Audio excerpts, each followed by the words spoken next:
Have you ever wondered about the tricky little difference between being liable for something and being liable to do something?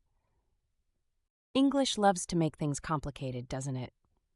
These phrases might share the same word, but they mean very different things, and the distinction can be incredibly important depending on the context. Let's break this down, starting with liable for. When you're liable for something, it means you're responsible for it, usually in a legal or formal sense. Liability often comes with consequences, like accountability or even punishment. For example, if you accidentally break someone's expensive vase, you could be liable for the damage. The phrase typically revolves around ideas of wrongdoing, debts, or legal obligations. If you owe money, you're liable for paying it back. If a company pollutes a river, they might be liable for the environmental cleanup. It's an official way of saying this person or entity is responsible for this situation. And here's a key hint. Liability for is often about the past.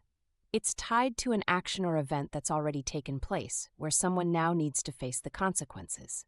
Now let's switch gears and look at liable to. This one is much more about likelihood. If someone is liable to do something, it means they're likely or prone to do it, though it doesn't mean they've done it yet. For example, imagine someone who's clumsy. You might say they're liable to trip over their own feet. It's all about probability, about the chances of something happening in the future. Here's another example. A company with poor management might be liable to make bad financial decisions. It's not about assigning blame for something specific that already happened. It's about predicting behavior or outcomes based on patterns or tendencies.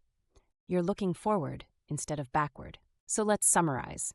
Liable for is about responsibility, usually tied to something that's already happened.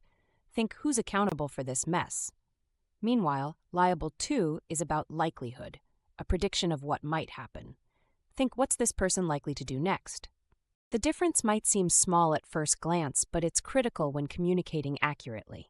Whether you're writing legal contracts or just explaining a situation, knowing when to use liable for versus liable to can make sure your meaning is crystal clear and avoid any awkward misunderstandings.